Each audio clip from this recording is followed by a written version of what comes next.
Oke guys, kembali lagi bersama TPB Santuy. Sekarang kita akan ngebahas materi selanjutnya yaitu tentang keterdiferensialan. Keterdiferensialan yang kita bahas adalah dalam konteks fungsi lebih dari satu variabel. Gunanya buat apa? Jadi dulu ingat nggak waktu kita nyari maksimum atau minimum, kita akan mencurigai yang namanya titik-titik kritis kan? Nah, salah satu titik kritis itu adalah titik singular. Nah, titik singular ini apa? Titik di mana fungsinya tidak terdiferensialkan. Oke. Nah, maka dari itu kita perlu ngebahas yang namanya keterdiferensialan. Nah, jadi untuk fungsi satu variabel fx, fungsi itu dibilang terdiferensialkan di titik-titik tertentu, misalnya titik A, B, C, D, E, F, G gitu, apabila pada titik A, B, C, D, E, F, G itu turunannya ada, gitu kan. Nah, sekarang misalkan kita ngebahas fungsi dua variabel fx, y, berarti gimana tuh?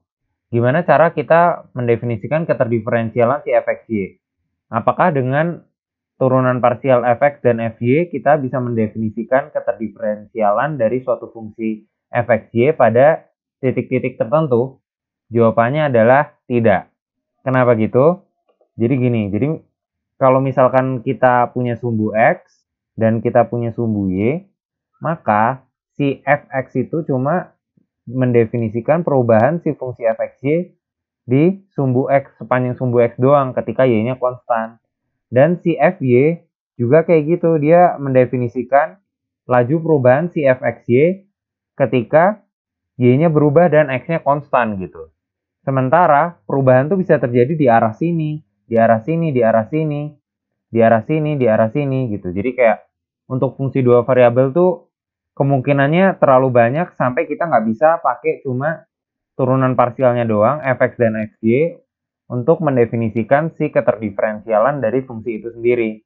Biar lebih kebayang lagi nih, misalkan kita gambar biasa, kita punya tiga sumbu x, y, z, terus misalkan kita punya permukaan tercinta kita yang biasa digambar di video-video sebelumnya juga, permukaan ini nih. Nah, terus misalkan kita tinjau titik ini, berarti kan nilai fungsinya di sini kan ya. Nah, garis ini itu mendefinisikan apa berarti? Pada y konstan kan nih, pada y konstan tertentu kan. Nah, berarti garis singgung ini mendefinisikan fx gitu, turun parsial terhadap x gitu. Sementara kalau kita gambar lagi nih misalkan kayak gini, maka garis hijau ini sekarang ada di x konstan kan. Nah, ini berarti garis hijau ini sekarang mendefinisikan fy, yaitu turunan parsial f terhadap y ketika x-nya konstan gitu. Nah, sementara si fungsi itu bisa berubah di arah sini, di arah sini, gitu. Nah, jadi untuk mendefinisikan keterdiferensialan itu nggak cukup gitu. Nah, terus gimana caranya? Balik lagi ke fungsi satu variabel ini. Jadi dulu untuk fungsi satu variabel, misalkan dia kurvanya itu kayak gini ya. Nah, dia itu terdiferensialkan kalau turunannya ada kan. Atau dengan kata lain kalau dia punya garis singgung, ya kan, di setiap titiknya gitu kan.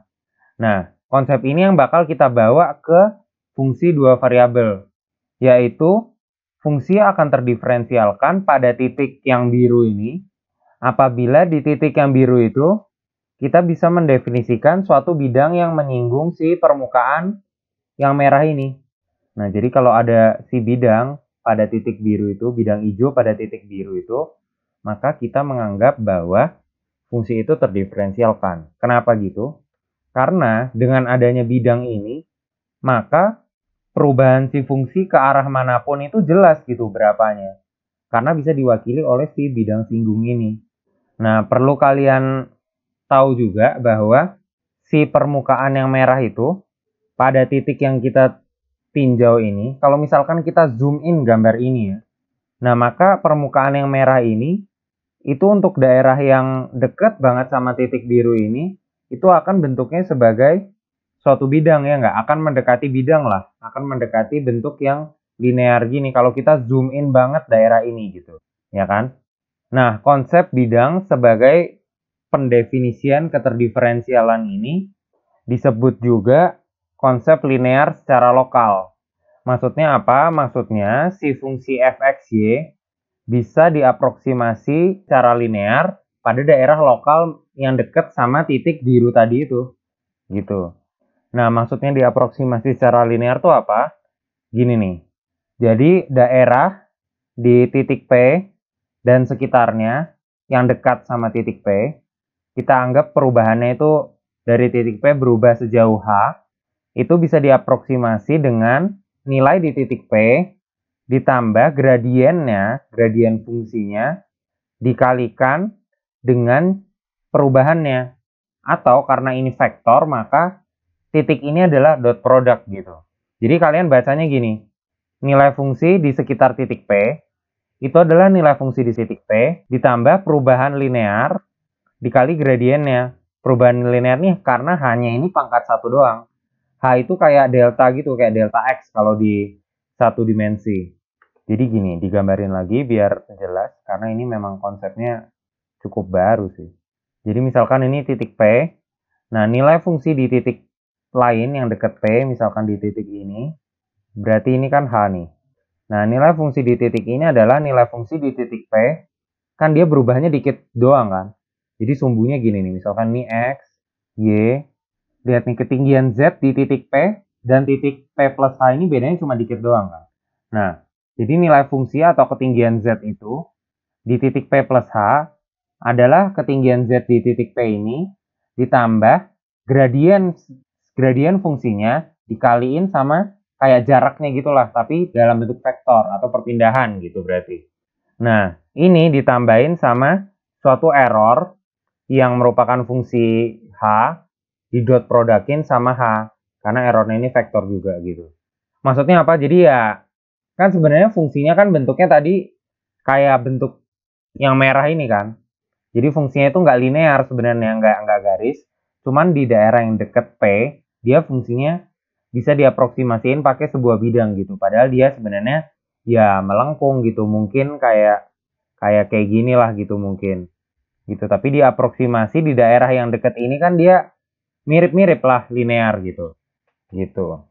Nah, ini persamaan ini kalau misalkan kita abaikan si errornya gitu, maka kita akan dapat kayak gini nih. Berarti nilai fungsi di daerah dekat P itu adalah nilai fungsi P ditambah gradiennya di dot product sama H. Oh ya, kalian jangan bingung dulu sama si gradien ini, nanti saya jelasin. Pokoknya terima dulu. Intinya gradien ini kayak kalau di satu dimensi kayak turunan lah. Kayak kemiringan garis. Nah, kayak gini. Nah, cuman tanda ini nggak sama dengan lagi. Kita ganti sama tanda aproksimasi. Gitu, karena errornya kita abaikan kan. Nah, karena persamaannya adalah persamaan pangkat satu doang, nih hanya pangkat satu doang, maka ini dinamakan persamaan linear. Dan yang linear di tiga dimensi, yang linear itu adalah bidang kan. Nah, jadi ini adalah persamaan bidang gitu. Atau lebih tepatnya lagi ini itu adalah persamaan bidang singgung di P gitu. Nah, seperti yang tadi saya udah bilang, saya sekarang mau jelasin si gradien ini. Gradien itu apa sih? Gradien dari suatu fungsi. Nah, di dua dimensi, gradien suatu fungsi itu didefinisikan sebagai turunan parsial X dan turunan parsial Y dalam bentuk vektor. Nah, gradien suatu fungsi dikalikan sama H, di mana H itu adalah delta X dan delta Y-nya. Gitu. Jadi sebenarnya di sini tuh kita punya nilai fungsi di dekat titik P itu sama dengan nilai fungsi di titik P ditambah F dot H. Berarti Fx dikali delta X ditambah Fy dikali delta Y. Nah, sekarang lebih make sense nggak? Jadi nilai fungsi di dekat P itu adalah nilai fungsi P ditambah perubahan di X dikali gradien di X dan perubahan di Y dikali gradien di Y. Udah make sense banget kan sekarang? Jadi sekarang kita lebih bisa mengerti ini secara intuitif gitu. Nah, terus setelah ini kita buat nyari keterdiferensialan, apakah kita harus mencari bidang gitu? Kayak cukup ribet kan? Nah, ada cara yang mempermudah, ada teorema yang mempermudah untuk mencari keterdiferensialan.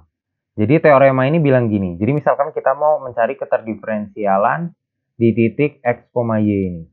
Nah, kita kan sebenarnya harus mencari apakah ada bidang singgungnya atau enggak kan. Nah, cuman teorema ini bilang, kalau misalkan kita punya daerah yang lebih besar dari X, Y, dan titik X, Y itu ada di dalam daerah itu, misalkan daerah ini kita anggap daerah D. Di D ini apabila turunan parsial Y dan turunan parsial X itu kontinu, maka si fungsi f(x,y) pada titik x, y itu terdiferensialkan. Nih, jadi jika fx dan fy kontinu pada si D ini, maka fxy terdiferensialkan di titik yang ada di dalam si daerah itu. Gitu. Biar lebih kebayang lagi maksudnya apa, kita akan coba ke dalam soal. Tapi sebelum itu, kalau misalkan dia fx dan fy-nya itu kontinu pada seluruh daerah D, maka daerah di dalamnya itu terdiferensialkan gitu kan. Nah, artinya kalau suatu fungsi itu terdiferensialkan pada suatu titik, udah pasti dia kontinu gitu. Tapi kalau kontinu belum tentu dia terdiferensialkan gitu. Contohnya gini. Jadi misalkan ada permukaan yang bentuknya kayak gini. Nih, jadi misalkan ini x, y, z dan permukaannya kayak gini. Lihat nih, di sepanjang garis ini fungsinya itu kontinu karena dia nggak ada yang lompat gitu. Fungsinya lanjut terus, lanjut dari sini, lanjut gitu kan. Lanjut terus gitu. Cuman apakah dia terdiferensialkan? Enggak gitu. Kenapa? Karena di daerah sepanjang garis ini kita nggak bisa definisiin suatu bidang yang bisa mengaproksimasi daerah-daerah itu gitu. Karena bidangnya kayak gini, sementara nilai fungsinya itu patah gitu di situ. Tuh, gitu. Jadi nggak ada bidang yang bisa mengaproksimasi daerah di sepanjang garis itu. Gitu. Nah, ini adalah contoh yang kontinu tapi tidak terdiferensialkan. Tapi kalau suatu fungsi terdiferensialkan, udah pasti dia kontinu. Gitu. Nah, sekarang kita masuk ke contoh aja gitu, biar yang tadi kita pelajarin kebayang. Jadi di sini konsep-konsepnya emang agak berat. Kalau kalian butuh diulang-ulang, boleh diulang-ulang. Tapi ini sebenarnya ilmunya keren banget. Nah, jadi misalkan kita punya suatu fungsi f(x,y) itu sama dengan x kuadrat y plus y kuadrat x. Nah, kita disuruh menentukan di titik 2,2. Nah, terus apakah ada bidang singgungnya? Kalau ada, ya kita cari. Jadi fungsinya f(x,y) sama dengan x kuadrat y plus y kuadrat x. Nah, sekarang kita lihat bahwa f(x,y) ini adalah polinom nih, ya kan? Ini adalah polinom. Jadi, karena f(x,y) polinom, maka dia kontinu di mana saja. Ingat ya, dulu yang kita pelajarin sebelumnya, kontinu itu kalau limitnya di suatu titik itu sama dengan nilai fungsinya. Nah, karena dia kontinu di mana saja, berdasarkan teorema yang kita punya, kalau misalkan suatu fungsi itu kontinu di suatu daerah D, maka di dalamnya, satu titik di dalamnya, itu pasti terdiferensialkan gitu. Jadi, karena dia kontinu di mana saja, si f(x,y) ini juga terdiferensialkan di mana saja. Termasuk di titik 2,2. Gitu. Nah, setelah ini berarti kan ada bidang singgungnya kan. Nah, kita cari nih bidang singgungnya. Nah, kita tahu persamaan bidang singgung itu adalah f p plus h sama dengan fp ditambah gradiennya didotin sama h kan. Nih, jadi kita gambar suatu bidang nih ya misalkan. Terus titik P-nya itu ini. Nah, terus kita gambar biasalah ini X, Y, Z kita yang tercinta. Nah, terus misalkan ini adalah P plus H. Jadi ini H. Nah, lihat nih. FP plus H. FP plus H itu apa? Ini adalah nilai ketinggian si Z ini kan. Atau nilai di bidang ini atau ketinggian si Z ini kan. Berarti FP plus H ini adalah Z. Nah, FP adalah nilai di titik P. P-nya berapa? 2,2 kan. Kita diminta nyari di 2,2. Nah, berarti kita perlu evaluasi si fungsinya di 2,2. Nah, kita tulis lagi di sini fungsinya biar enak, nggak usah ke atas lagi. Jadi fungsinya itu adalah x kuadrat y plus y kuadrat x. Nah, kita masukin 2,2 ke x kuadrat y kuadrat x, berarti 2 kuadrat kali 2, 8 ditambah 2 kuadrat kali 2, 8. Berarti 8 tambah 8, 16 gitu kan. Nah, ditambah ini tadi yang kita udah pelajarin ya. Gradien f itu adalah fx dan fy dalam bentuk vektor. Terus kita dotin sama h. Di mana h itu adalah delta x dan delta y-nya kan. Nah, berarti x, posisi x, nih fp plus h ini, posisi x-nya, x dikurangin, kan delta nih. Delta x kan, x dikurangin x awal, berarti ini kan, 2. Terus y dikurang y awal, 2 juga. Gitu. Nah, berarti kita punya si Z ini sama dengan 16 ditambah turunan terhadap X.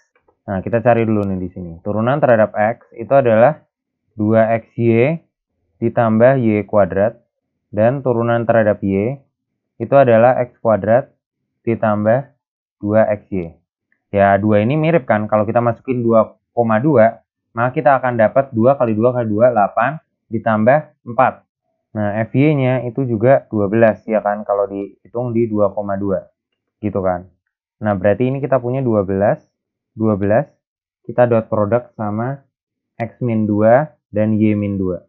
Nah, ini, jadi kita punya Z itu sama dengan 16 ditambah 12, X minus 2, ditambah 12, Y minus 2. Berarti ini kita dapat Z sama dengan 16 ditambah 12X minus 24 tambah 12Y minus 24. Atau kita dapat Z itu sama dengan 12X ditambah 12Y dikurang 48 tambah 16, berarti dikurang 32. Gitu. Jadi ini adalah persamaan bidang singgung yang kita punya di titik 2,2. Gitu. Persamaan linear kan, jadi pasti bidang singgung. Kayak yang kita udah pernah pelajari juga di bab sebelumnya tentang geometri di bidang dan ruang. Gitu. Jadi materi ini cukup berat konsepnya, tapi semoga bisa membantu kalian buat memahami materi ini. Sampai ketemu di video-video selanjutnya. Thank you udah nonton.